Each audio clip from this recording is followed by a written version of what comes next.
The courtroom buzzed with quiet murmurs as Malcolm Reese stood at the defendant's table alone. His suit, though clean, was slightly worn. Across from him, Bryce Lambert, the bank's top attorney, leaned back confidently, while Judge Ethan Crawley chuckled from the bench. "Representing yourself, Mr. Reese," the judge mocked, tapping his gavel lightly. "This should be entertaining." But Malcolm didn't flinch. He met the judge's gaze and said calmly, "I'm not here to entertain, Your Honor. I'm here to win." Could a man without a law degree really expose corruption in open court? Before we dive into the story, let us know where you're watching from. If you stand for justice, hit like and subscribe to hear more stories like this. 6 months earlier, Malcolm Reese stood on the cracked front porch of his mother's house, the morning sun casting long shadows over the weathered steps. The house, modest but filled with memories, had been in his family for 3 generations. It was more than property. It was history, the last tangible piece of his late mother's legacy. But today, clutched in his hand, was an eviction notice stamped in bold red ink. Final notice. Property to be vacated in 14 days. Malcolm blinked, his throat tightening as he reread the words. His mother, Ella Reese, had worked 2 jobs to keep this house. She died believing it was secure, paid off, free and clear. How could this be happening? Heart pounding, he rushed inside, flipping through the file cabinet in the corner of the living room. Mortgage statements, tax receipts. The original deed, everything was in order, except for one thing. A document he'd never seen before labeled Second Mortgage Agreement, bearing what appeared to be his mother's signature. But something about the handwriting was off, shakier than her usual script, the letters slanting. At an unfamiliar angle, Malcolm's first call was to the bank. He sat on hold for nearly 30 minutes, his knee bouncing impatiently, until a clipped, disinterested voice answered. "Foreclosure Department, First Union Bank. I'm calling about an eviction notice for Ella Reese's property," Malcolm said, gripping the phone tighter. "There's been a mistake. The mortgage was paid off. I have the deed." The woman on the other end sighed. "Sir, the account is in default due to non-payment on a second mortgage taken out 2 years ago. Foreclosure proceedings are final." Malcolm frowned. "That's impossible. My mother never took out a second mortgage." "I'm looking at her signed agreement right here, Mr. Reese. Maybe you weren't aware of her financial situation." The insinuation hit like a slap. Malcolm gritted his teeth. "I want copies of every document related to this loan. File a request with our legal department," the woman replied coolly. "But it won't stop the eviction." The line went dead. Still gripping the phone, Malcolm stared at the framed photo of his mother on the mantel, taken the day she'd finally burned the original mortgage paperwork, celebrating freedom from debt. His jaw tightened. Someone was lying. Determined to fight, Malcolm drove straight to the bank, where he was met by Darren Klein, the branch manager. Klein, a middle-aged white man with a smug smile, barely glanced at Malcolm's paperwork before shaking his head. "People like you need to learn the system's not made for you," Klein said, sliding the documents back across the desk. "Here, if you're in default, you lose the house. End of story." Malcolm leaned forward, his voice low and controlled. "This signature on the second mortgage, it's not my mother's. Look closely." Klein's eyes flicked to the page, but his smirk never wavered. "Signatures change over time. People get desperate, make bad decisions. Maybe she didn't tell you." "She didn't take out this loan," Malcolm insisted. "And you know it." Klein's expression hardened. "If you want to fight it, hire a lawyer, but you'd better act fast. You've got 2 weeks. Malcolm left the bank boiling with anger. Lawyers weren't an option. He couldn't afford 1. After losing his social work job during corporate downsizing, he'd been working part-time as a janitor at the local community center. Every paycheck went toward bills, food, and keeping the lights on. There was no room for legal fees. That night, he sat at the kitchen table, papers spread out in front of him, eyes burning from hours of reading fine print. His phone buzzed, a text from his girlfriend, Nia. "How bad is it?" "Bad," he typed back. "But I'm not giving up." The next morning, he visited the local legal aid office, but the receptionist barely glanced at his paperwork before shaking her head. "We're at capacity. Try private counsel." He did. Firm after firm turned him down, citing conflict of interest, workload, or more bluntly, "We don't take cases we can't win." Frustration mounting, Malcolm returned home to find a white notice taped to the door. Sheriff's eviction scheduled for 10 days from today. His heart pounded. He had less than 2 weeks to fight an entire system that seemed designed to crush him. Desperate, he attended a town hall meeting that evening, hoping to speak with Councilman Brent Holloway, a white politician known for community outreach. When Malcolm finally cornered him after the meeting, Holloway smiled tightly. "I sympathize with your situation," Holloway said, patting Malcolm's shoulder like one might console a child. "But the bank followed procedure. The best thing you can do is find alternative housing." "Alternative housing," Malcolm snapped. "This isn't just a house, it's my family's history." Holloway's smile faded. "History doesn't pay the bills, son." The word son hung in the air, heavy with condescension. Malcolm stepped back, chest tightening. They'd already decided he didn't belong. The eviction notice wasn't just about money. It was about power, erasure. He returned home, defeated, but not broken. As he sat on the edge of his mother's bed, the weight of generations pressing down on him, one thought crystallized. If they think I'm walking away quietly, they don't know who they're dealing with. The fight had just begun. Malcolm sat at the kitchen table long after midnight, papers scattered across the worn wooden surface. The eviction notice glared back at him like a death sentence, the red ink bold and unforgiving. He'd spent the past 6 hours cross-referencing every document he could find, but the second mortgage agreement still didn't make sense. The handwriting was too shaky, inconsistent with his mother's usual signature. The notary stamp looked official, but something about the ink seemed off, faded unevenly like it had been copied. His laptop hummed softly as he typed "mortgage fraud cases" into the search bar. Page after page of foreclosure horror stories filled the screen. Families forced out of homes due to paperwork errors, predatory loans, and, more often than not, forged signatures. One case stood out, Martin v. Horizon Bank, where a homeowner had successfully challenged foreclosure after proving the mortgage transfer was invalid. The key, discovery, a formal request for all documents related to the loan. Determined, Malcolm scribbled down notes, his mind racing. He needed help, but after being turned away by multiple attorneys, he knew this fight would be his alone. He glanced at the clock. 3:12 a.m. Sleep was a luxury he couldn't afford. The next morning, Malcolm drove downtown to the courthouse, clutching a folder filled with every piece of evidence he had. The building's marble steps gleamed in the early sunlight, but the weight of systemic bias seemed to seep from the very walls. Inside, he waited nearly an hour before finally reaching the clerk's window. "I need to file a motion for a stay of eviction," Malcolm said, sliding the paperwork across the counter.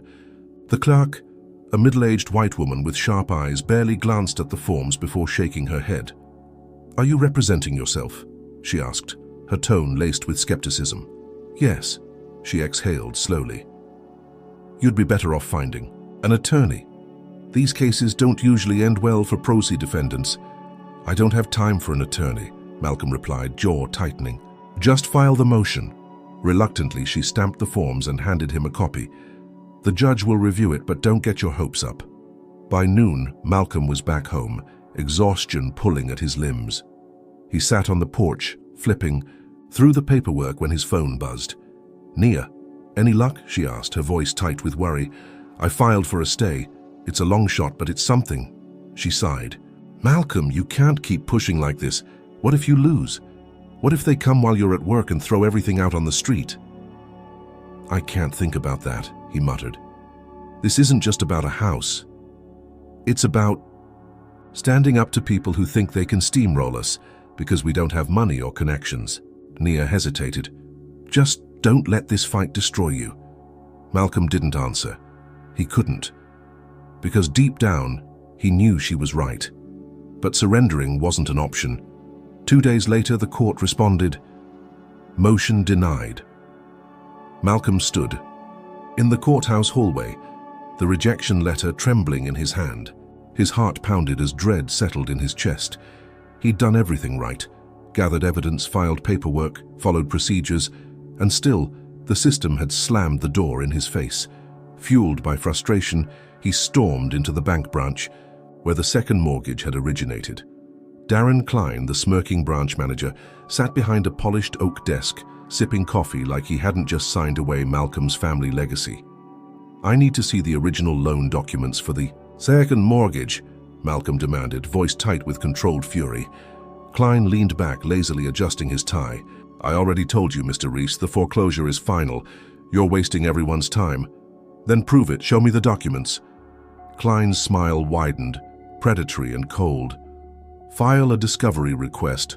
Otherwise, this conversation is over." Malcolm's fists clenched, but he knew arguing wouldn't get him anywhere. He turned on his heel and walked out, humiliation burning in his chest. Outside, the hot sun beat down as he sat in his car, hands gripping the steering wheel until his knuckles turned white. Later that evening, back at the community center where he worked part-time, Malcolm cleaned the empty halls, his mind churning with frustration. One of the volunteers, Mrs. Holloway, an elderly black woman who'd lived through the civil rights movement, watched him quietly. "Baby, you look like the world's sitting on your shoulders," she finally said. Malcolm sighed, leaning on the mop handle. "It kind of feels that way," she nodded, thoughtful. "My daddy always said when they push you to the edge, you got two choices, fall or fight. But if you're gonna fight, you'd best know their game better than they do." Her words hit Malcolm like a lightning bolt. The law. He didn't need a lawyer if he could become his own expert. The system was designed to confuse and intimidate, but laws were written down. He could study them, learn them, use them. That night, Malcolm cleared the kitchen table and spread out every document he had. He borrowed law books from the library, printed foreclosure guidelines from the state website, and started highlighting, cross-referencing, and jotting down notes. Sleep became an afterthought. He spent every free moment buried in paperwork, fueled by coffee and determination. Days blurred together until finally he found it, a single line in the foreclosure statute. All mortgage transfers must be accompanied by a valid endorsement from the previous lender. It was a technicality, but a powerful one. Malcolm pulled the bank's filings and froze. The last transfer of his mother's mortgage lacked the required endorsement. Legally, the bank had no right to foreclose. Heart racing, he filed a new motion, this time requesting full discovery of all documents related to the mortgage. He knew it was a gamble. The judge could dismiss it outright. But if they approved, the bank would have to reveal everything. 2 days later, he received the court's response. Motion for discovery granted. Malcolm sat on the couch, paper trembling in his hands. He'd done it.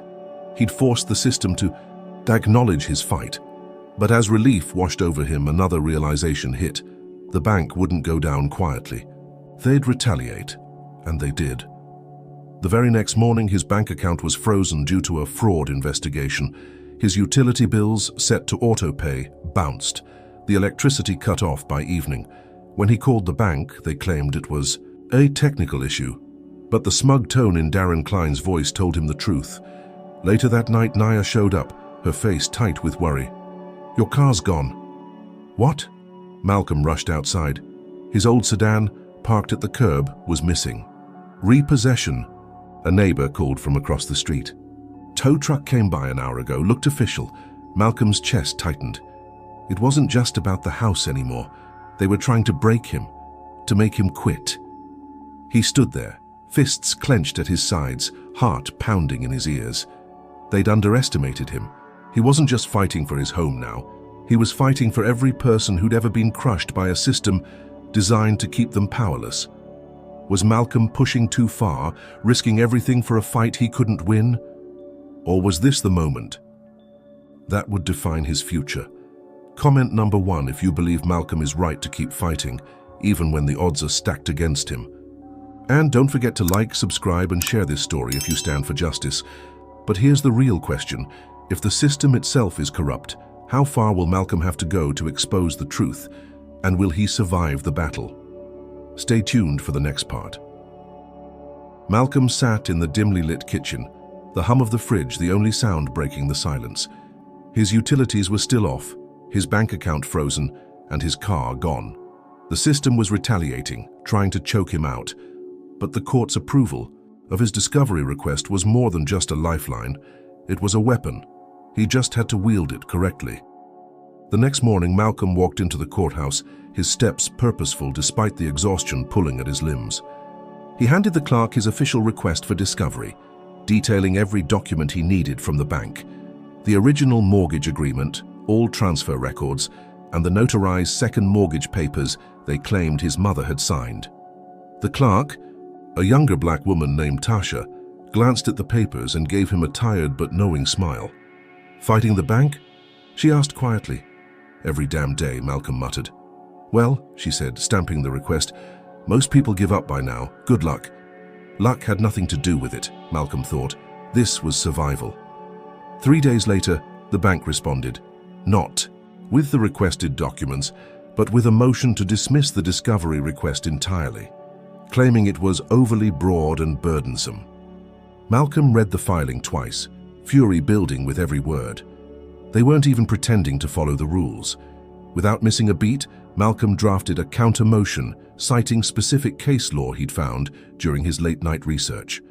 He hand-delivered it to the courthouse, earning another nod from Tasha as she accepted the paperwork. That same afternoon, he received a call from Judge Crawley's chambers. The judge wanted an in-person hearing to address the excessive nature of Malcolm's discovery request. Malcolm knew what that meant. The judge was giving the bank another chance to crush him in open court. 2 days later, Malcolm stood before the bench, facing off against Bryce Lambert, the bank's lead attorney. Lambert was everything Malcolm expected: slick hair, tailored suit, and a condescending smile that barely hid his contempt. "Your Honor," Lambert began smoothly, "this request is nothing more than a fishing expedition. Mr. Reese is grasping at straws, trying to delay an inevitable foreclosure." Judge Crawley, lounging back in his chair, nodded lazily.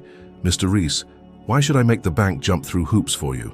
Malcolm stepped forward, holding up 2 copies of the mortgage agreement, the original and the one with the second mortgage. "Because, Your Honor, the bank filed 2 versions of the same document. Look at the signatures, they don't match. My mother's signature is consistent on everything else, but here, it's completely different." Crawley glanced at the papers, clearly uninterested. "Signatures change over time." "Not in 3 months," Malcolm shot back. "And not when the second signature was supposedly signed the day after my mother was hospitalized for a stroke." That got Crawley's attention. He leaned forward, eyes narrowing. "You're saying the bank falsified documents?" "I'm saying," Malcolm replied, voice steady, "that without full discovery we'll never know. If they have nothing to hide, they should have no problem providing the original paperwork." Lambert's smile faltered. "Your Honor, this is ridiculous. The foreclosure was executed according to standard procedure." Crawley sighed, rubbing his temple. He hated being put in a position where he had to look impartial. "Fine," he muttered. "Discovery request stands. The bank has 7 days to produce the documents." Malcolm's heart pounded as Crawley banged the gavel.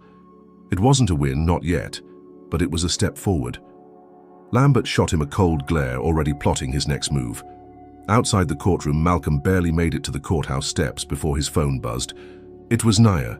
"Did you win?" she asked anxiously. "Not a win," Malcolm replied, staring at the courthouse doors. "But they have to hand over the documents." There was a pause. "And if they don't?" "Then," Malcolm said quietly, "we'll know the fraud goes deeper than I thought." But Malcolm didn't even get a chance to wait the full 7 days. 3 days later, he came home from his night shift at the community center to find 2 movers hauling his mother's old couch out the front door. "What the hell are you doing?"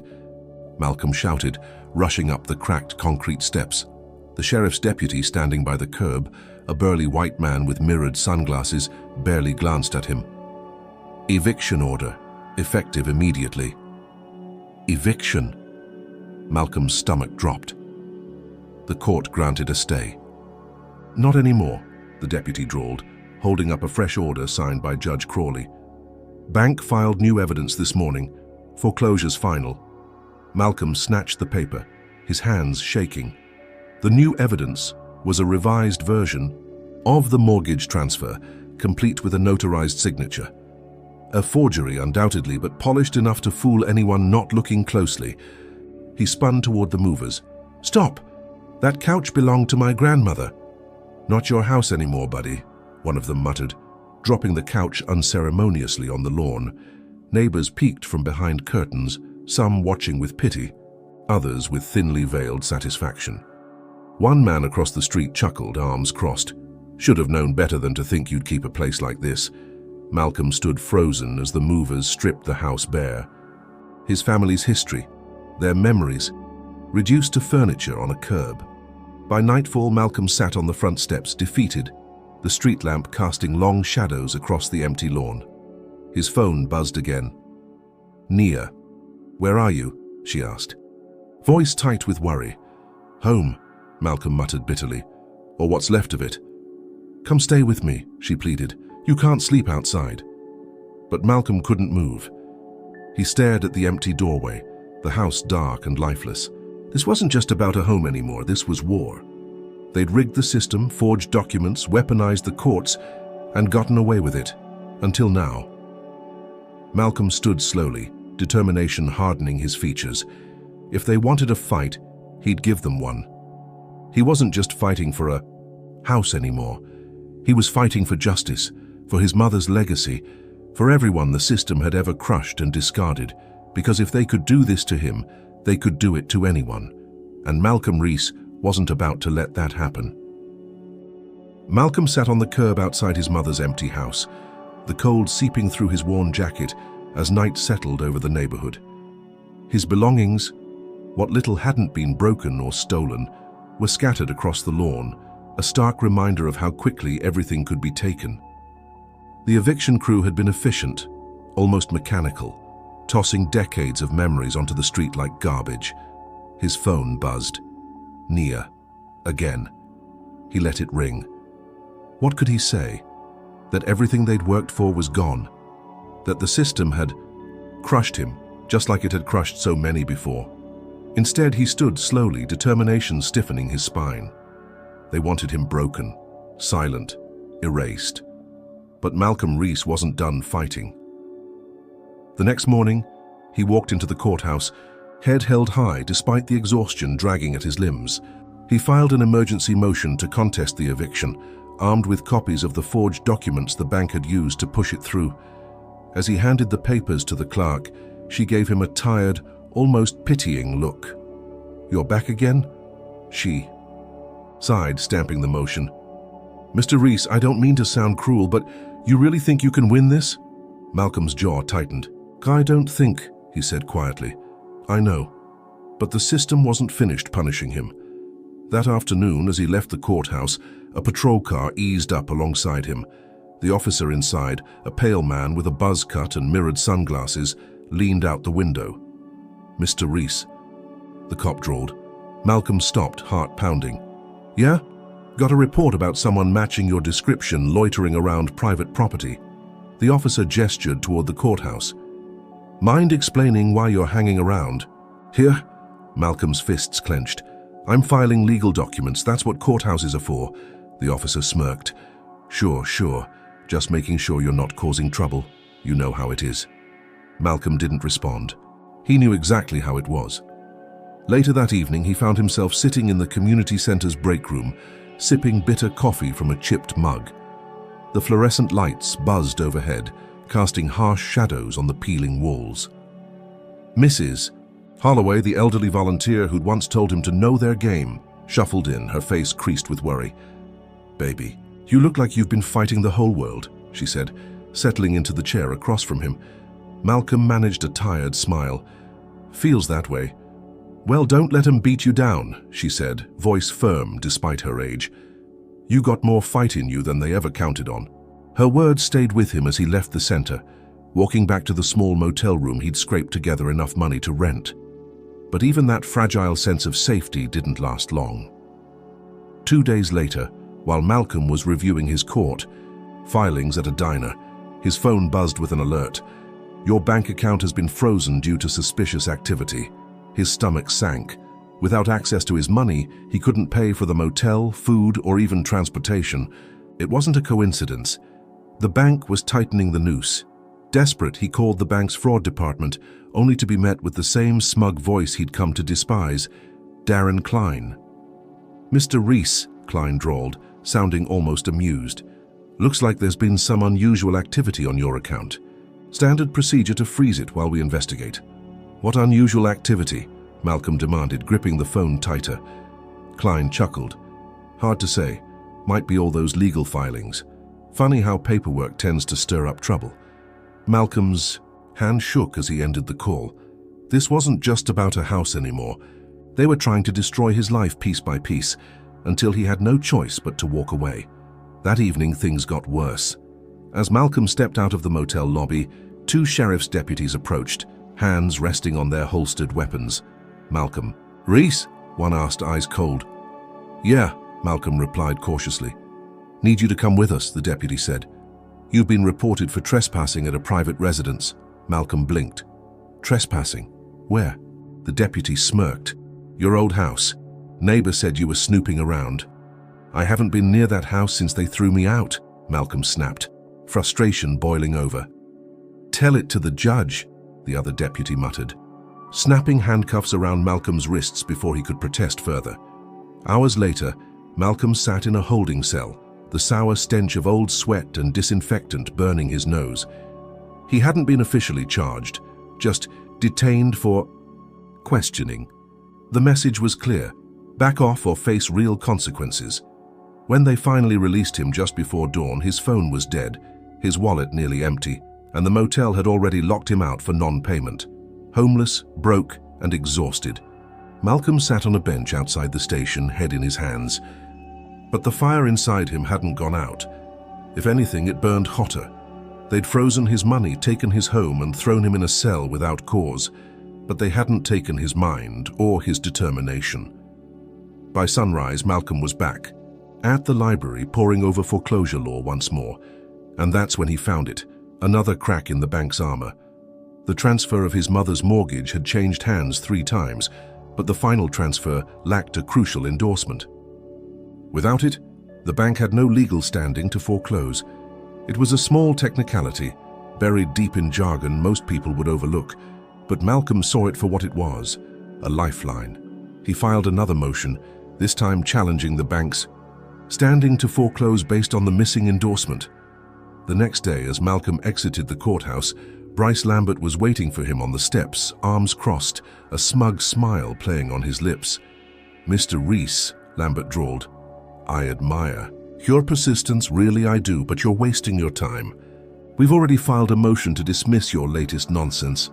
Malcolm didn't flinch. "Funny thing about the law, Mr. Lambert, it doesn't care how many fancy suits you own. If you don't have standing, you don't have a case." Lambert's smile flickered just for a moment. Malcolm saw the crack, the first real sign that his fight was working. But the bank wasn't done retaliating. That evening, Malcolm returned to the community center to find the director, a middle-aged white man named Tom Brooks, waiting for him by the door, arms crossed. "Malcolm," Brooks said, his expression tight, "I hate to do this, but I have to let you go." Malcolm blinked, stunned. "What? Why?" Brooks sighed, avoiding eye contact. "We've had complaints, people saying you're bringing unwanted attention to the center. Donors are nervous. I can't afford to lose funding over this." Malcolm's breath caught. They weren't just going after him, they were cutting off every avenue of survival, his job, his money, his home. They were trying to erase him entirely. By the time Malcolm stumbled back to the motel, now forced to sneak in through the side door since he couldn't pay for another night, he was running on fumes. He collapsed onto the thin mattress, staring at the cracked ceiling, wondering how much longer he could hold out. Was this fight even winnable? Or was Malcolm pushing against a system too powerful to break? Comment number 1 if you think Malcolm should keep fighting no matter the cost. Like, subscribe, and share this story if you believe the system needs to be held accountable. But here's the real question. When the system itself becomes the enemy, how far can one man go before it breaks him, or he breaks it? Stay tuned for the next part. Malcolm sat on the edge of the motel bed, phone in hand, staring blankly at the dark screen. His bank account was frozen, his job gone, and he was officially homeless. The system hadn't just beaten him down, it had stripped him bare piece by piece, until survival itself felt like a daily rebellion. He hadn't eaten since the stale gas station sandwich the night before, and the rumbling hunger in his stomach was nothing compared to the burning frustration in his chest. He knew this. Fight wasn't just about paperwork anymore. It was about power, who had it, who didn't, and how the system was rigged to make sure people like him stayed powerless. But Malcolm still had one thing they couldn't freeze, steal, or evict: his mind. He spent the morning at the public library, poring over case law, foreclosure statutes, and civil rights litigation. He jotted down notes furiously, his pen scratching across the yellow legal pad until his hand cramped. He didn't notice the woman watching him from across the room until she approached, dropping a thick folder onto the table with a soft thud. "You're fighting First Union, aren't you?" she asked quietly. Malcolm blinked, startled.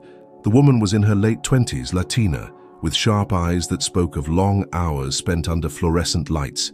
Her ID badge, clipped to her cardigan, read Linda Ortiz, paralegal. "Who's asking?" Malcolm replied cautiously. "Someone who hates seeing people get steamrolled," Linda said, pulling out a chair. "I used to work in their legal department. Saw too many families lose their homes because they didn't know how to fight back. I couldn't live with it, so I left. But not before I made copies of certain things." She pushed the folder toward him. Malcolm hesitated, then flipped it open. Inside were internal memos, emails, and scanned documents, some marked confidential, detailing how the bank had fast-tracked foreclosures in predominantly black and brown neighborhoods. One memo stood out: priority processing for high-risk properties, minimize litigation exposure by expediting evictions before challenges can be filed. "High risk," Malcolm muttered, brow furrowing. "That's corporate speak for black-owned," Linda said bitterly. "They targeted neighborhoods like yours because they figured people wouldn't have the resources to fight back." Malcolm's throat tightened. He'd suspected racism played a role, but seeing it spelled out so coldly made his blood boil. "Why are you giving me this?" he asked, eyes narrowing. "If the bank finds out," "They won't," Linda cut in. "I already lost my job over this. But if you can use it to stop them from stealing your house, it's worth it." Malcolm nodded slowly. He didn't trust easily anymore, but the anger in Linda's eyes was real. She wasn't offering charity. She was handing him a weapon. "Thank you," Malcolm said quietly, gripping the folder like a lifeline. "This changes everything." But the victory was short-lived. 2 days later, Malcolm returned to the library after another fruitless trip to the courthouse, only to find Linda waiting for him by the front steps, her face pale and tight. "They fired me," she said, voice shaking. "Someone tipped them off. They said I violated company policy by accessing restricted documents." Malcolm's stomach sank. "Did they mention me?" Linda nodded grimly. "Not by name, but they made it clear. They know someone's challenging the foreclosure, and they're circling the wagons." Before Malcolm could respond, her phone buzzed. She glanced at the screen and cursed under her breath. "My bank account's frozen, just like yours was." Hit Malcolm like a punch to the gut. The bank wasn't just playing defense anymore. They were retaliating hard and fast against anyone who dared to stand in their way. "So you need to lay low," Malcolm urged. "They're not just after me now, they'll come for you too." Linda hesitated, then nodded reluctantly. "Be careful, Malcolm. They play dirty." That night, as Malcolm sat in the corner of a 24-hour diner, nursing a cup of burnt coffee, his phone vibrated. An unknown number. He hesitated, then answered. "Mr. Reese."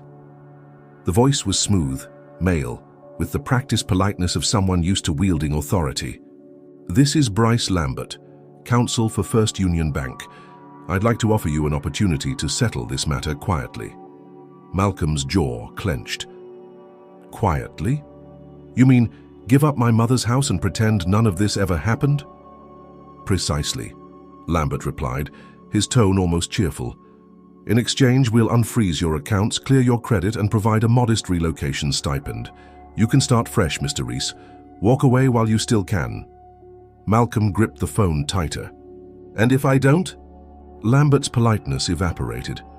"Then we'll bury you. Your case will get tied up in procedural motions until you can't afford to fight anymore. You'll lose the house, your job prospects, everything. And when you finally crawl away, broke and broken, you'll realize you should have taken the deal. The line went dead. Malcolm sat there, heart pounding, rage building with every breath. They weren't even pretending to follow the law anymore. They were playing the game the only way they knew how, through intimidation and brute force. The next morning, Malcolm walked into the courthouse to file another motion, this time demanding a full audit of the mortgage transfers under the state's anti-predatory lending statute. He knew it was a long shot, but it was the only card he had left to play. As he exited the building, his phone buzzed again. "Naya, you need to stop," she said, her voice tight with fear. "I saw 2 men outside my apartment last night, watching the door. I called the cops, but they just shrugged it off. This fight, it's not just about you anymore, Malcolm. It's spreading." Malcolm's breath caught. He'd expected retaliation, but not like this, not targeting the people he cared about. "Naya," he said quietly, "I can't stop. If they win, it's not just my house. It's every house they've stolen, every family they've crushed because they thought no one would fight back." Silence stretched between them. Finally, Nia sighed. "Then fight smart, because they're playing for keeps." That night, Malcolm sat alone in the motel room, the flickering light from the neon sign outside, casting restless shadows on the wall. He'd gained an ally, lost her, and now the bank was tightening its grip not just on him, but on anyone connected to his fight. He flipped through Linda's folder once more, eyes scanning the damning memos and forged signatures. The evidence was strong, but evidence alone wouldn't win this battle. He needed something more, something they couldn't counter with legal tricks or corporate muscle. And then it hit him. The notary. The signature on the second mortgage had been notarized, but if the notary hadn't actually witnessed the signing, the entire document was invalid. Fraud, perjury, a criminal offense.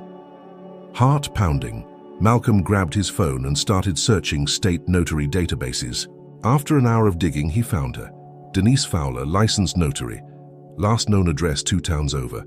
If he could find her, and if she was willing to talk, he might finally have the leverage he needed to turn the tide. But in the back of his mind, one nagging thought remained. How far would the bank go to protect its power? Malcolm had already lost his home, his job, and nearly everything else. What was left for them to take? He'd find out soon enough, because Malcolm wasn't backing down, not now, not ever. Malcolm sat at the edge of his motel bed, the flickering neon light from the vacancy sign outside, casting restless shadows across the room. In his lap, Linda's folder lay open, filled with damning evidence of the bank's corruption. But evidence alone wasn't enough. He needed a witness, someone who could confirm the forgery. And Denise Fowler, the notary listed on the second mortgage, was his best shot. The next morning, Malcolm drove 2 towns over in a borrowed car, every mile stretching his nerves tighter. He found Denise's house, a modest 1-story home with peeling white paint and a sun-faded "Beware of Dog" sign on the gate. He knocked twice, heart pounding. After a moment, the door cracked open, and a middle-aged black woman with tired eyes peered out. "Ms. Fowler?" Malcolm asked, holding up a copy of the notarized document. "I need to talk to you about this signature." Her eyes flicked to the paper and her face paled. "I can't help you," she muttered, starting to close the door. "Please," Malcolm pressed, foot in the doorway. "This isn't just about me. They're stealing homes. Families are losing everything because of signatures like this." Denise hesitated, guilt flickering across her face.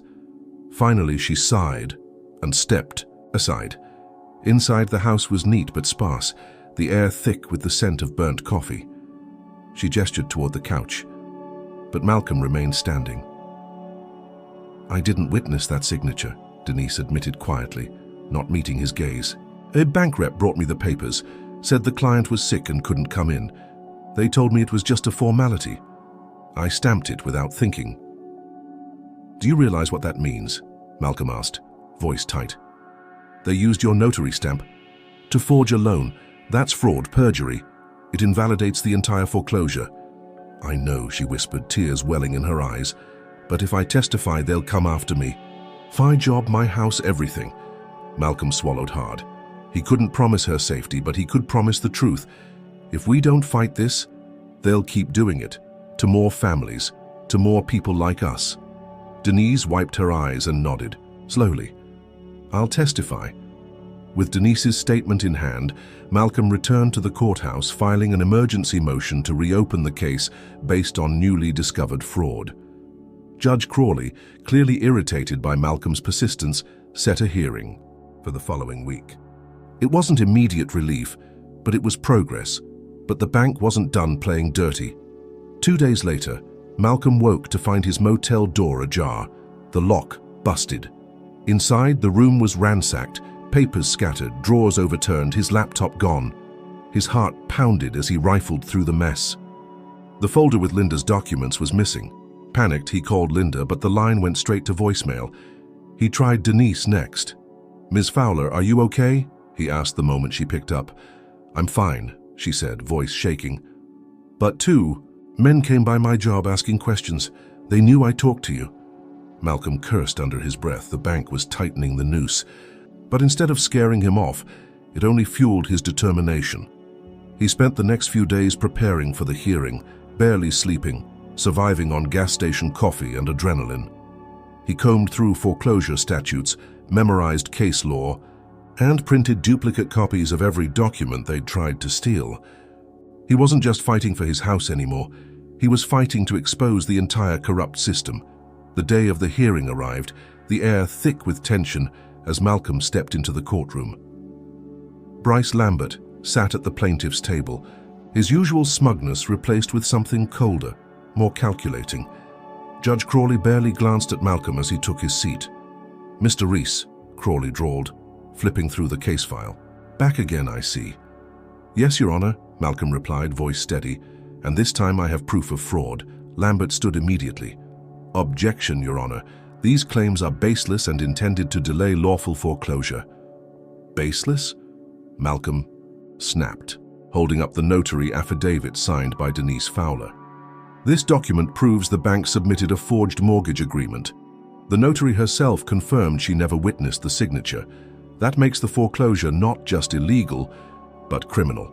The courtroom fell silent. Crawley's brows furrowed as he leaned forward, finally paying attention. "Mr. Lambert," the judge said slowly, "do you have an explanation for this?" Lambert's jaw clenched. "Your Honor, we were unaware of any irregularities. We'll need time."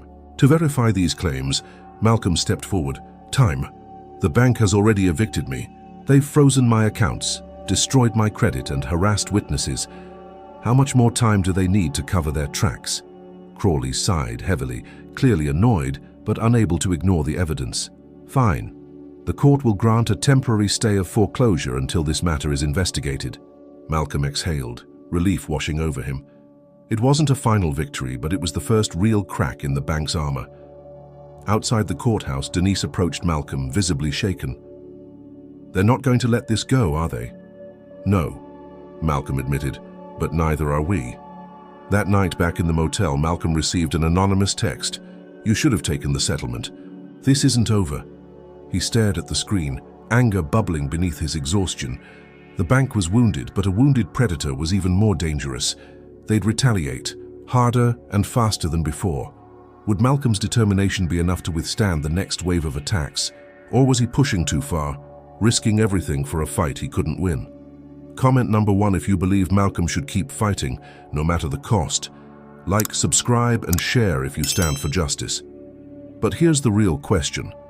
With the bank backed into a corner and the stakes higher than ever, what ruthless move will they make next, and will Malcolm survive it? Stay tuned for the next part. Malcolm barely slept the night after the hearing. The temporary stay of foreclosure was a small win, but he knew the bank wouldn't take it quietly. He kept his phone close, expecting the next blow to fall. When it came, it wasn't subtle. 2 days later, Malcolm walked into the courthouse to check the status of his discovery request. The clerk, a middle-aged white woman with tired eyes, glanced at her computer and frowned. "Your case has been flagged for procedural review," she said, typing furiously. "It's been removed from the active docket pending further evaluation." Malcolm's heart sank. What does that mean? The judge just granted the stay. The clerk shrugged. It means someone filed an emergency motion to reconsider. Until the judge reviews it, the stay is effectively paused. Malcolm stepped back from the counter, blood pounding in his ears. Reconsideration. It was a legal loophole, a stalling tactic used to bury cases until the other side ran out of money or time, and Malcolm was running out of both. His phone buzzed. As he left the courthouse, it was Denise Fowler. "They froze my accounts," she said, panic lacing her voice. "I can't access my paycheck, and my landlord's already threatening eviction." Malcolm cursed under his breath. "Stay calm. They're trying to intimidate us." "Well, it's working," Denise snapped. "I'm losing everything because I helped you." Before Malcolm could respond, another call flashed across his screen. Unknown number. He hesitated, then answered. "Mr. Reese." Bryce Lambert's smooth, condescending voice filled the line. "It seems you've stirred up quite the mess. I warned you this would happen." Malcolm's grip tightened around the phone. "You're freezing accounts now? Harassing witnesses?" "That's witness tampering, Lambert," Lambert chuckled. "Big words for a man sleeping in a motel. This isn't about law anymore, Mr. Reese. It's about survival. Walk away and maybe we'll stop squeezing." Malcolm hung up, fury boiling in his chest. The bank wasn't just fighting his case. They were trying to destroy his life piece by piece. By the time he returned to the motel, the front desk clerk was waiting for him, arms crossed. "Mr. Reese, your card was declined. You're behind. 2 nights, I need payment by tomorrow morning or you're out." Malcolm didn't argue. What was the point? His account was frozen, his savings gone. He gathered his few belongings and spent the night in his car, parked in a dimly lit corner of the community center's lot. The irony wasn't lost on him, fighting for a home while sleeping in the back seat of a borrowed car. The next morning, hunger gnawed at his stomach as he walked to the library. He bought a coffee with the last crumpled dollar in his pocket and settled into a corner table, flipping through the legal notes he'd painstakingly compiled. His phone buzzed again. This time, a text from Linda Ortiz. "Call me. Found something." Malcolm dialed immediately. Linda answered on the first ring, her voice hushed. "I got into the bank's internal system one last time before they revoked my access. There's an email chain, Lambert and Klein discussing how they accelerated your eviction by submitting revised documents without proper filing." They knew the judge wouldn't look closely. Malcolm's breath caught. "Do you have the emails?"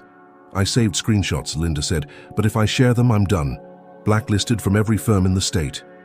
"I get it," Malcolm said quietly. "But this isn't just about me anymore." Linda sighed heavily. "I'll send them, but be careful. They're playing for keeps." The screenshots arrived minutes later, emails between Lambert, Klein, and even Judge Crawley's assistant, discussing how they'd bypassed normal procedures to rush Malcolm's foreclosure. It was blatant corruption, the kind that could blow the case wide open, but before Malcolm could file the new evidence, the bank struck again. That afternoon, while Malcolm was printing copies of the emails at a FedEx store, his phone rang. "Naya." "Malcolm," she said, voice trembling. "2 guys in suits came to my job. They asked my manager if I was involved in illegal activities. My boss said if I bring any more heat, I'm fired." Malcolm closed his eyes, the weight of it all crashing down. They weren't just targeting him anymore. They were going after everyone around him. Linda, Denise, Nia. The bank wasn't just fighting to win. They were fighting to destroy. By the time Malcolm returned to the motel that evening, the lock on his room had been changed. The manager, a stout man with a permanent scowl, stood by the door. "Can't let you back in without payment," the man said, arms crossed. Malcolm didn't argue. He slung his backpack over his shoulder and walked away, shoulders sagging under the weight of defeat. Homeless, broke. And now his evidence was worthless if he couldn't survive long enough to use it. He spent that night in a 24-hour laundromat, nodding off in a plastic chair while the dryers hummed around him. When the sun rose, he walked to the courthouse, determined to file the new evidence no matter what. But when he reached the clerk's office, the same tired woman from before shook her head. "Judge Crawley's calendar is full. He won't hear any new motions until next month." "Next month?" Malcolm snapped. "By then they'll have sold the house," she shrugged. "Sorry, Mr. Reese. I don't make the rules." Malcolm stumbled out of the courthouse, heart pounding. They'd shut every door, cut every lifeline. For the first time since the fight began, he felt truly defeated. That night he sat in his car, parked under a flickering street lamp, staring at the courthouse in the distance. He'd fought with everything he had, his time, his money, his sanity, and the system had chewed him up and spit him out. Was this how it ended? Broken, homeless, forgotten? But as Malcolm sat there, exhausted and hollow, he thought of his mother. Of her calloused hands after double shifts at the diner, of the way she'd smiled, tired but proud when she made the final mortgage payment.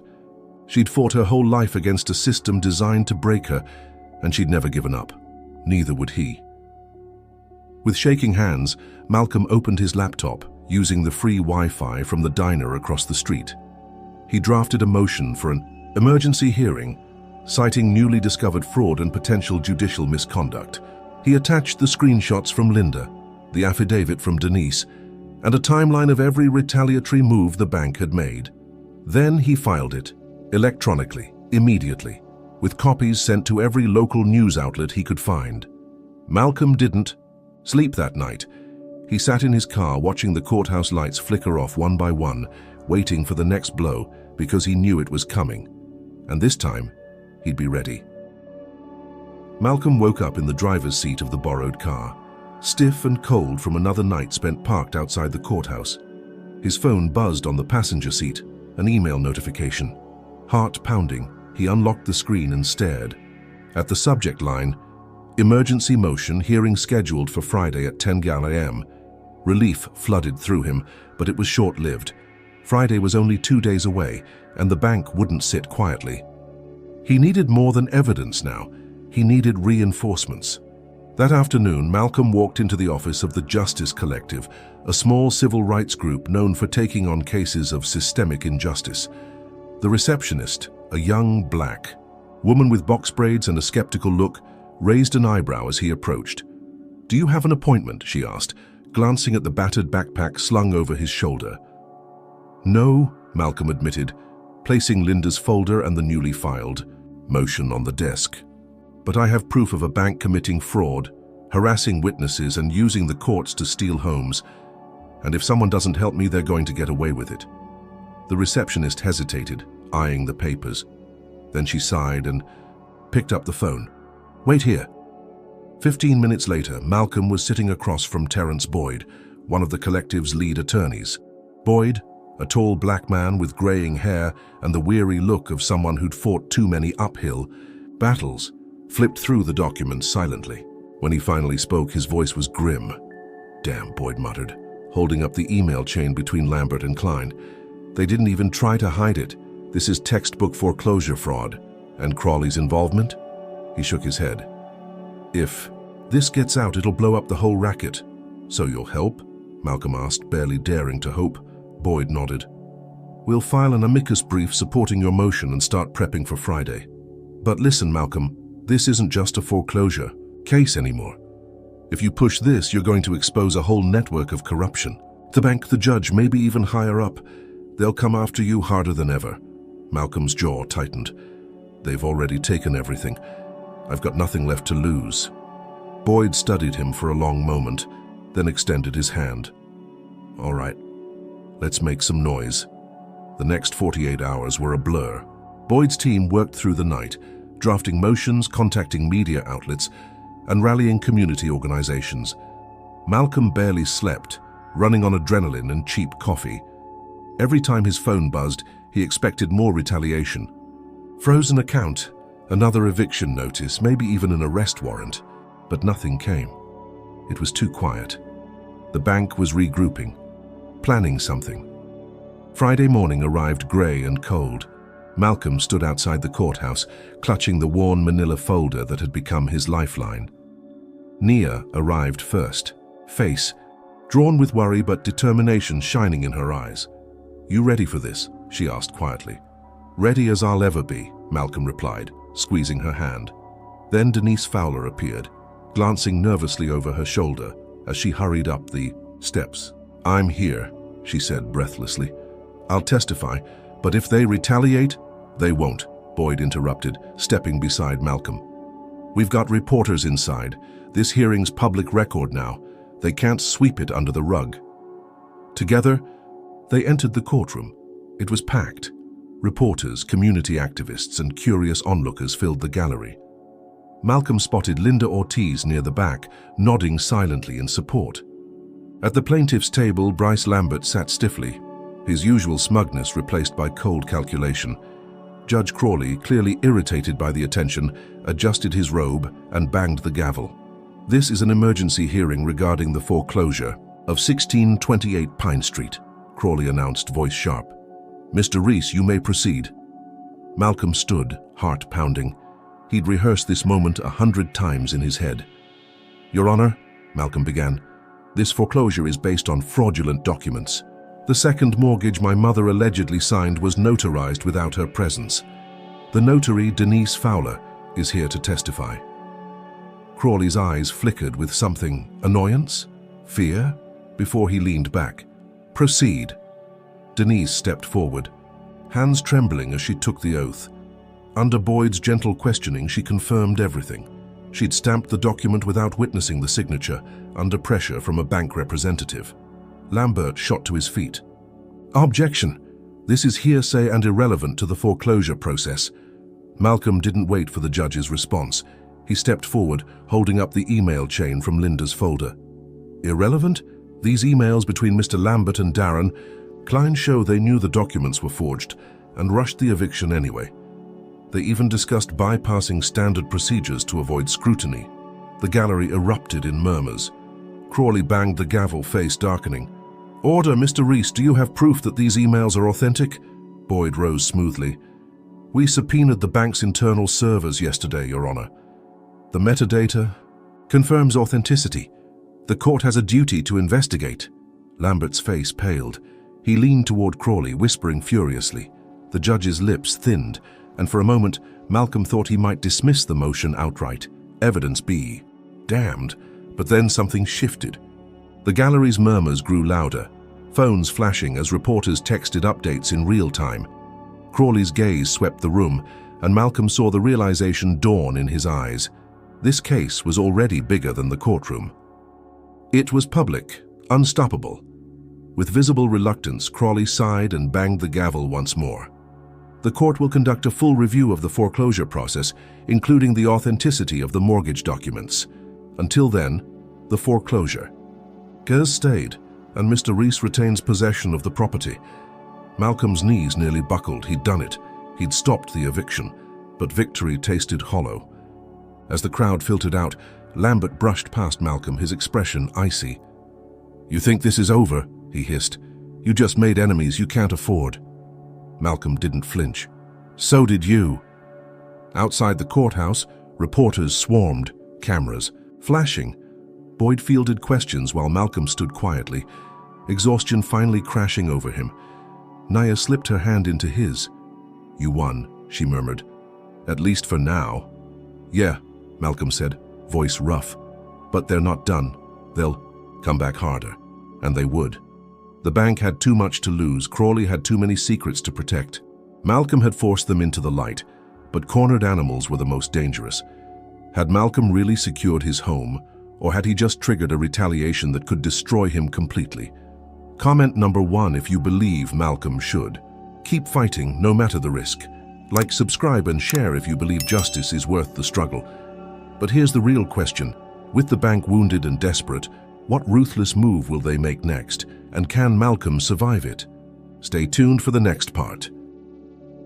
Friday morning arrived colder and grayer than usual, the sky hanging low over the courthouse like a warning. Malcolm stood on the steps, gripping his folder of evidence so tightly his knuckles turned white. This hearing wasn't just about his house anymore. It was about survival. His, Denise's, Linda's, and everyone else the bank had steamrolled without consequence. Inside, the courtroom was packed.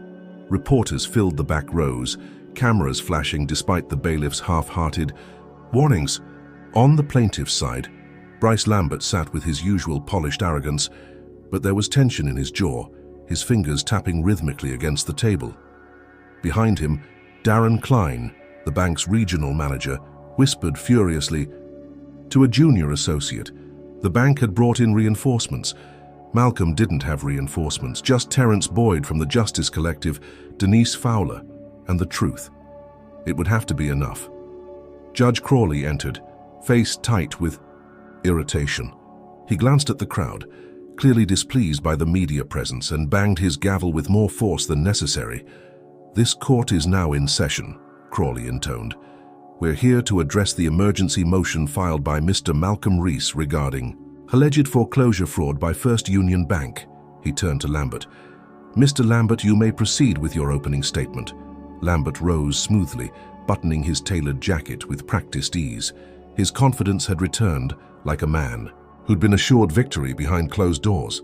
"Your Honor," Lambert began, his voice rich and smooth, "this case is nothing more than a desperate attempt to delay the inevitable. Mr. Rees defaulted on his mortgage. The bank followed standard foreclosure procedures, as it has done thousands of times without incident. The claims of fraud are baseless, built on hearsay and misunderstandings of legal processes." He glanced toward Malcolm without truly looking at him, like a man dismissing an insect. "We sympathize with Mr. Rees's situation, but sympathy does not override the law." Lambert returned to his seat, smug satisfaction etched into every line of his face. Judge Crawley turned to Malcolm. "Mr. Rees, your response?" Malcolm stood, the weight of the room pressing down on his shoulders. He glanced at Nia, sitting near the back, her hands clasped tightly in her lap. Then he took a deep breath and stepped forward. "Your Honor," Malcolm began, voice steady despite the tremor in his chest, "Mr. Lambert is right about one thing: the law matters, and that's exactly why we're here. Because the bank didn't follow the law. They broke it." He walked to the bench, holding up 2 copies of the same mortgage document. "These are 2 versions of my mother's mortgage agreement," Malcolm explained. "The original from 2015 and the modified version from 2021, which the bank used to justify the foreclosure. Look at the signatures."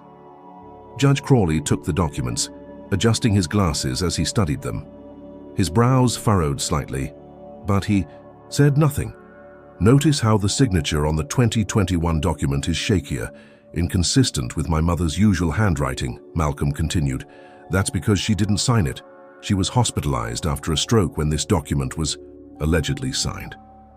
And the notary who supposedly witnessed it, Ms. Denise Fowler, is here to testify that she never saw my mother sign anything." Denise stood, visibly nervous but determined. Boyd guided her through her testimony, her voice growing steadier as she recounted how a bank representative had handed her the document, claiming the signature had already been completed. "So you notarized a document without witnessing the signature?" Boyd asked. Denise swallowed hard. "Yes, I trusted the bank's representative. I didn't know it was fraudulent until Mr. Rees showed me the foreclosure filing." Lambert shot to his feet. "Objection. This is hearsay and irrelevant to the foreclosure itself." Crawley held up a hand, eyes narrowing. "Overruled. If the mortgage was falsified, the foreclosure has no legal standing. Continue." Boyd nodded and handed Crawley another document. "Your Honor, this is the transfer record showing how the mortgage changed hands multiple times before landing with First Union Bank. Each transfer required an endorsement, a signature from the previous lender." Crawley skimmed the paper, brow furrowing deeper. "Now look at the final transfer," Boyd said, voice sharp. "No signature, no endorsement. That means First Union Bank never legally owned the loan they used to foreclose." The courtroom murmured. Even the reporters sat up straighter, fingers flying over keyboards. Lambert's jaw clenched. He leaned toward Klein, who was furiously typing on his phone. Something was unraveling, and they knew it. Judge Crawley rubbed his temple, clearly frustrated. "Mr. Lambert, does the bank have an explanation for this?" "Missing endorsement." Lambert stood, his confidence cracking. "Your Honor, mortgage transfers often occur electronically, and sometimes physical endorsements are delayed. It doesn't change the validity of the debt itself, but it changes the bank's standing to foreclose," Boyd countered. "Without a valid transfer, First Union had no right to initiate foreclosure proceedings. The entire process was built on fraudulent documentation." Crawley exhaled slowly, fingers drumming against the bench. He hated being forced into a corner, especially one with reporters watching his every move. "Mr. Lambert," Crawley said, voice tight.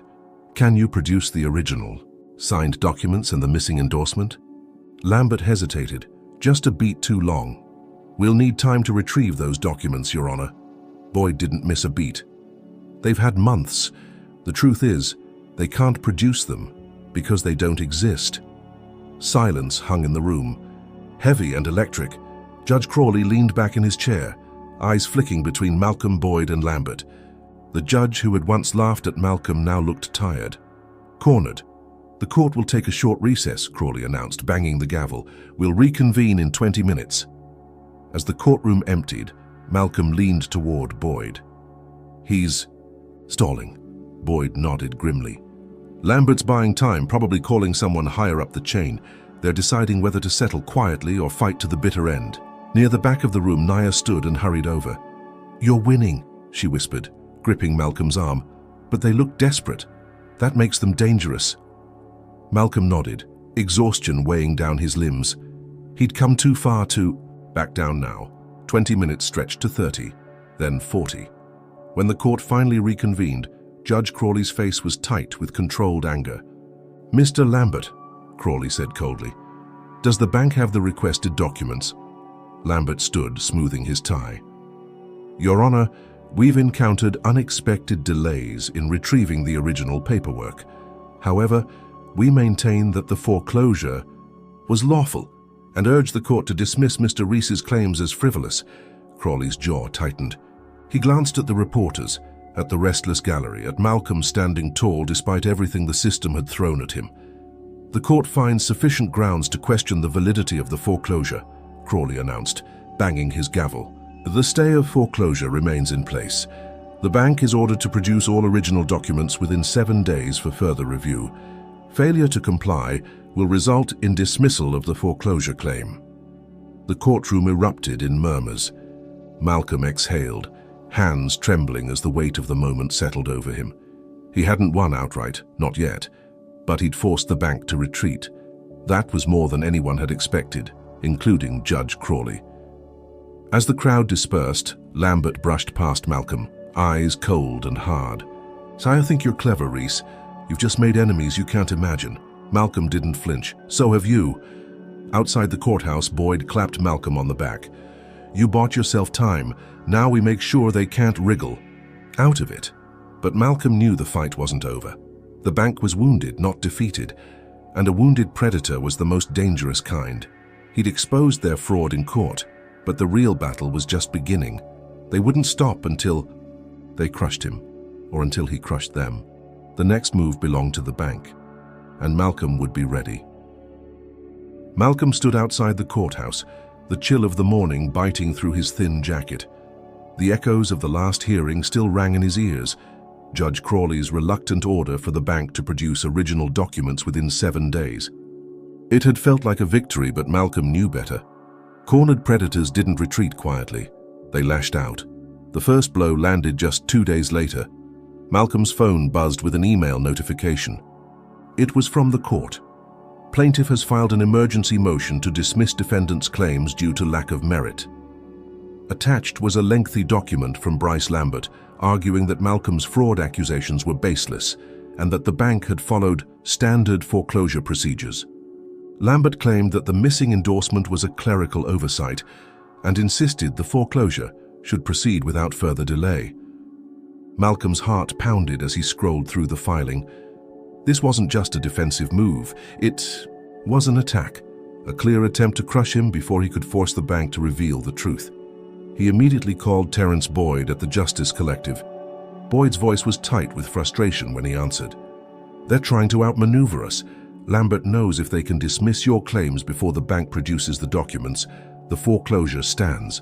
We need to file a counter motion. Fast." Within hours, Boyd's team drafted a response, arguing that the bank's failure to produce the original documents was more than a clerical issue. It was evidence of fraud.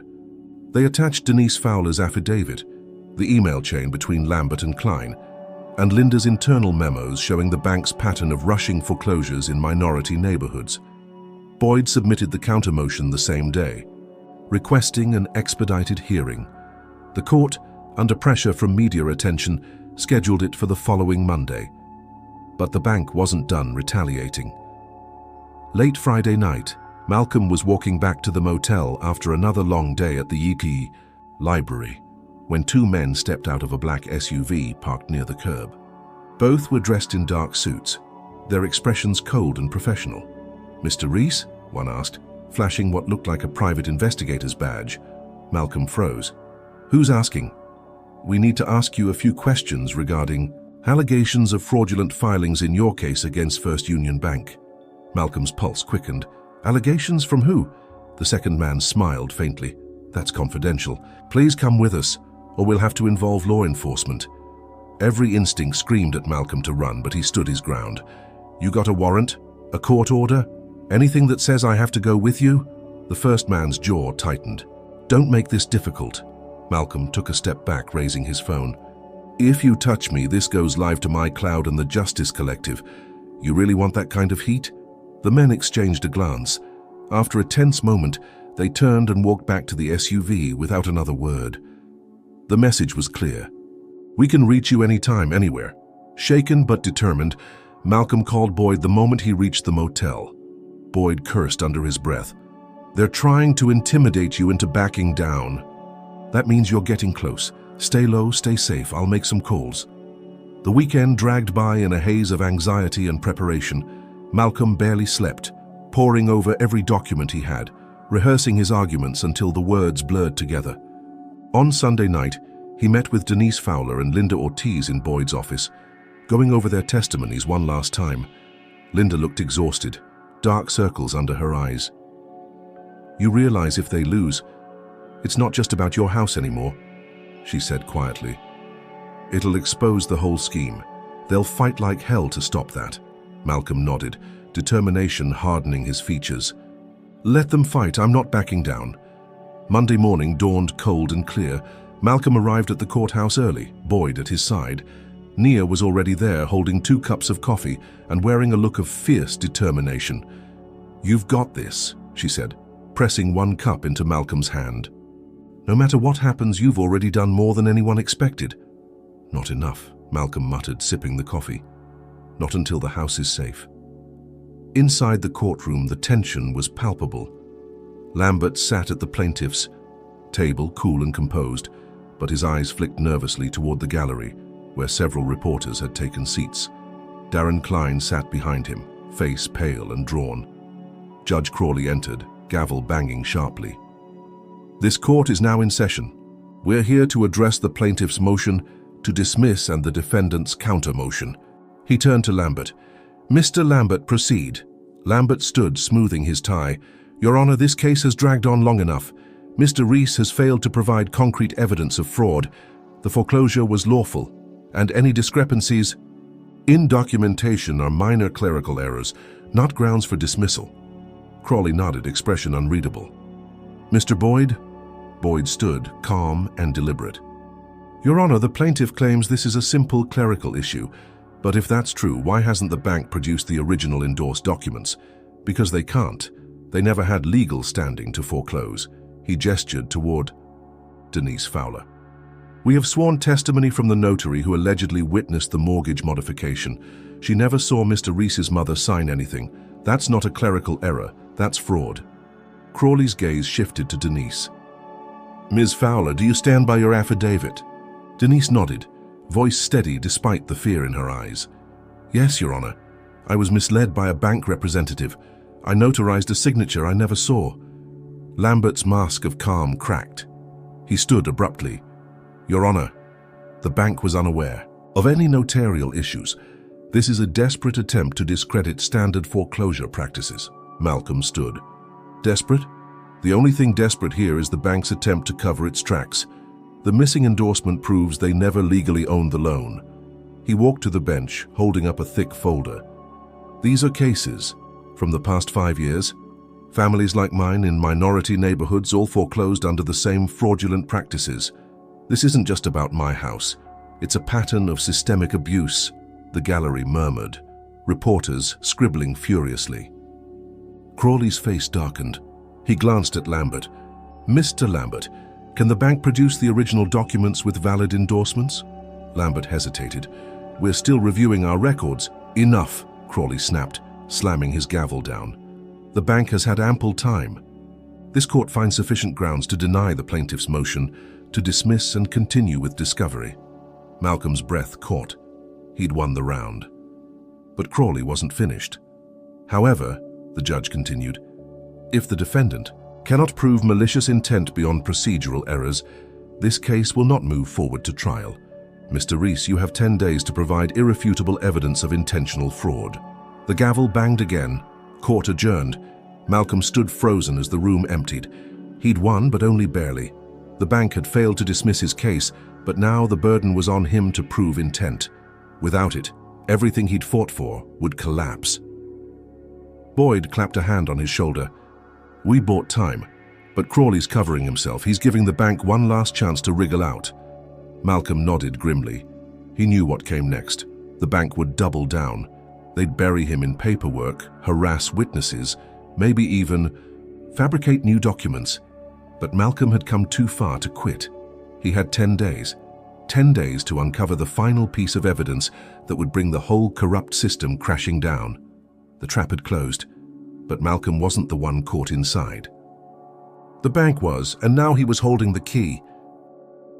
The courthouse steps felt steeper than ever as Malcolm climbed them, his mind racing with the weight of what lay ahead. 10 days. That was all Judge Crawley had given him to prove malicious intent behind the foreclosure. Without it, everything, his home, his fight, his months of relentless struggle, would crumble, and the bank knew it. They had spent the past week flooding Boyd's office with paperwork, motions to delay, and even counter-accusations of defamation. Denise had received an anonymous threat on her voicemail, warning her to reconsider her testimony. Linda, who had risked everything to leak those internal memos, found her name suddenly blacklisted from every major firm in the state. It was all happening exactly as Malcolm had expected. But he still had one last move to make. The night before the hearing, Malcolm sat in Boyd's office with a laptop open in front of him. The screen displayed a paused video, grainy security footage, time-stamped from a bank conference room 3 months earlier. A conversation between Darren Klein and a group of executives, and the words caught on the audio sent a shiver down Malcolm's spine. If we delay processing just enough, by the time they realize the signatures don't match, it won't matter. The court will side with us. We just have to keep pushing. It was the final proof, an admission of intent. Linda had managed to retrieve the clip from a former IT employee who had quit the bank in disgust. It was exactly what they needed. The next morning, Malcolm arrived at court with a renewed sense of purpose. Boyd walked beside him, a rare grin tugging at the corner of his mouth. Lambert's going to lose his mind when he sees this, Boyd murmured. Inside, the courtroom was more crowded than ever. Reporters lined the back rows, their cameras poised for what had become the biggest foreclosure scandal the city had seen in years. At the plaintiff's table, Bryce Lambert sat stiffly, his usual smugness gone. Klein was there too, his face pale and drawn. They knew something was coming. Judge Crawley entered, banging the gavel. Mr. Rees, this is your final opportunity to provide evidence of intent. Proceed. Malcolm stood holding up a flash drive.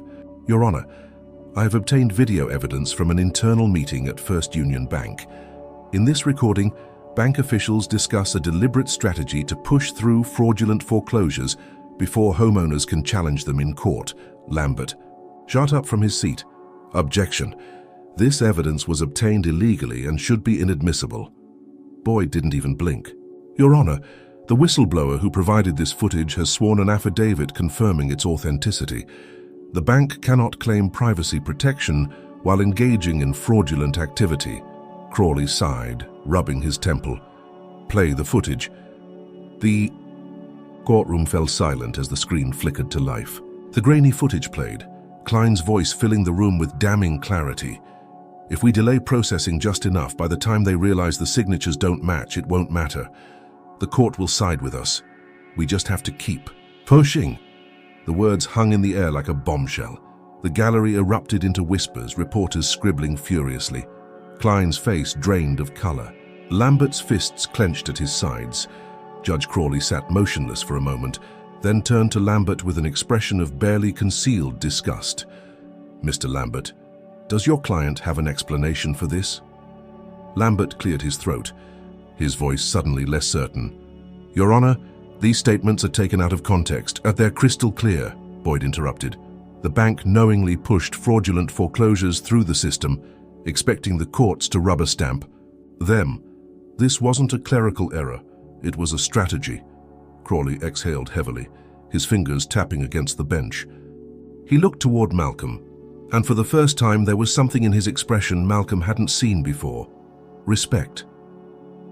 "This court finds sufficient evidence to support claims of malicious foreclosure fraud," Crawley declared, his voice sharp. "The foreclosure of Mr. Reese's home is officially nullified." A wave of relief crashed over Malcolm.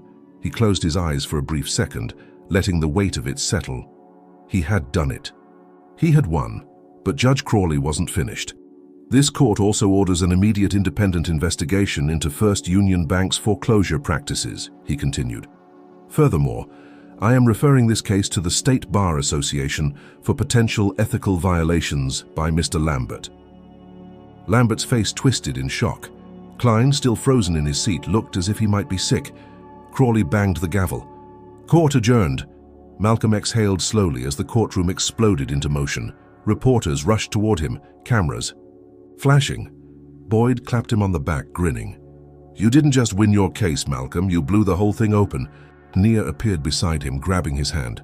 "You did it," she whispered, squeezing tightly. But Malcolm knew it wasn't over. Not yet. The bank wouldn't go down quietly, and people like Lambert didn't accept defeat easily. They had lost today.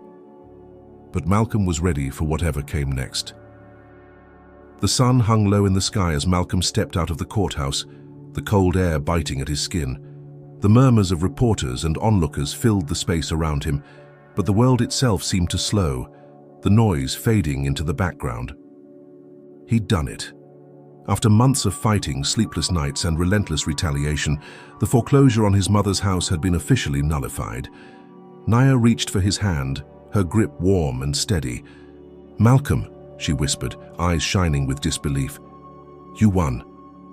But Malcolm couldn't smile. Not yet. He glanced back at the courthouse doors, half expecting Lambert or Klein to come storming out with another last-minute motion, another legal trick to undo everything. The system had fought so hard to crush him, surely it wouldn't surrender this easily. Boyd joined them on the steps, phone in hand. "I just spoke with the clerk's office," he said, a rare smile breaking across his tired face. "The judge's order has already been filed. It's official. The house is yours." Malcolm exhaled, the tension slowly unraveling from his shoulders. The house. His mother's house. The place she'd fought for, sacrificed for. Safe, at last. But safety came at a cost. Linda Ortiz, standing near the bottom of the steps, caught Malcolm's eye and gave a tired nod. She'd lost her job, her career in corporate law effectively destroyed after blowing the whistle on First Union Bank. Denise Fowler stood beside her, arms crossed tightly, face drawn with exhaustion. The threats against her had stopped, at least for now, but she knew her notary license was hanging by a thread. "This isn't over," Linda said quietly as Malcolm approached. "The bank's going to appeal. They'll fight the investigation. Crawley will do everything he can to cover his tracks." Malcolm nodded. He'd expected as much. The system didn't unravel overnight. It clung to power until the very end, fighting tooth and nail to protect those who benefited from it. But this time they'd underestimated him. "I'm not done either," Malcolm replied, voice firm. "They wanted me to give up, to walk away. But now?" He glanced back at the crowd, at the cameras still flashing. "Now I know how to fight, and I'm not fighting just for me anymore." Later that evening, Malcolm stood on the cracked sidewalk outside the house that had nearly been stolen from him. The eviction notice was gone, replaced by the original deed, freshly stamped by the courthouse. He ran his fingers over his mother's name, tears prickling at the corners of his eyes. Inside, the rooms were empty but full of memories. The worn couch where his mother had watched her favorite soap operas. The kitchen table, scratched from years of family dinners and late-night homework sessions. The faded wallpaper in the hallway, peeling at the corners but stubbornly clinging on, just like him. The fight had taken everything from him: his job, his savings, his peace of mind. But it had given him something greater: purpose. He'd exposed corruption not just for himself, but for countless others who had been quietly crushed by the same system. Families who had lost everything without ever knowing the fight was rigged. From the start, a knock at the door pulled him from his thoughts. Boyd stood there, holding a thick manila envelope. "Settlement offer," Boyd said, handing it over. "First Union's legal team wants to avoid a full-scale investigation. They're offering a cash payout if you agree to drop the civil claims." Malcolm opened the envelope, eyes widening at the figure inside. 6 figures. Enough to rebuild his life, to start fresh. But as he flipped through the papers, his gaze caught one line buried deep in the fine print. Acceptance of this settlement constitutes full release of claims against First Union Bank, its subsidiaries and associated parties. A gag order. They weren't just trying to buy him off, they were trying to silence him. Malcolm looked up at Boyd, jaw tightening. "If I sign this, the investigation dies. They get away with it." Boyd nodded slowly. "It's your call, Malcolm. No one would blame you for taking the money and walking away. You've already won." But had he? Winning back his house was personal. But justice, that was bigger than him. If he took the settlement, the bank would continue its predatory practices, just with more caution, more secrecy. Families like his would keep losing their homes, their histories, their lives. Malcolm handed the envelope back. "Tell them to shove it, I'm not for sale." Boyd's smile returned, wider this time. "I figured you'd say that." Over the next few weeks, the fallout was swift and brutal. The video evidence of the bank's foreclosure scheme went viral, picked up by news stations across the country. State investigators raided First Union's regional offices, seizing hard drives and boxes of documents. Darren Klein resigned under pressure, while Bryce Lambert was suspended pending a Bar Association ethics review. Even Judge Crawley found himself under scrutiny, his financial ties to the bank exposed in a separate whistleblower report. But for Malcolm, the real victory came quietly. One evening, as he sat on the porch, sipping coffee from a chipped mug his mother had once favored, a middle-aged black woman approached, her teenage son trailing behind her. "Mr. Reese?" she asked, hesitant but hopeful. "I just wanted to say thank you. My sister was about to lose her house. Same bank, same forged documents. Because of your case, they dropped the foreclosure. She's keeping her home." Malcolm smiled, warmth spreading through his chest. "That's why we fight," he said simply. As the sun set behind the house that had once seemed lost forever, Malcolm knew the battle wasn't truly over. The system would regroup, find new ways to exploit the vulnerable. But now, people were watching, questioning, fighting back. And Malcolm Reese, once dismissed as just another victim, was leading the charge. Because power didn't belong to those with money, titles, or connections. It belonged to those who refused to back down. And Malcolm, he was just getting started. Malcolm Reese's battle wasn't just about saving a house. It was about exposing a system designed to exploit the powerless. His story revealed harsh truths. Banks don't always play fair. Courts often side with corporations. And the system favors those with money and influence. But it also proves something more powerful. Resilience, knowledge, and community can turn the tide, even against overwhelming odds. One of the biggest lessons from Malcolm's fight is the importance of understanding your rights. The bank counted on him being uninformed, on the legal jargon confusing him into submission. But Malcolm didn't just accept what he was told. He questioned, researched, and dug deeper until he found the cracks in their story. His determination turned what seemed like an inevitable loss into a landmark victory. Another crucial takeaway is the power of solidarity. Malcolm didn't win this fight alone. Linda Ortiz, Denise Fowler, the Justice Collective, and even whistleblowers from inside the bank stood beside him. Corrupt systems thrive when victims feel isolated and powerless. But when people unite, share information, and hold institutions accountable, real change becomes possible. Finally, Malcolm's story reminds us that justice isn't automatic. It's fought for, step by step, often at great personal cost. The system only changes when ordinary people refuse to back down, even when the odds seem insurmountable. Now it's your turn. What do you think? Should Malcolm have accepted the settlement and walked away, or was he right to keep fighting, even at great risk? Comment number 1 if you believe standing up against corruption is always worth it, no matter the cost.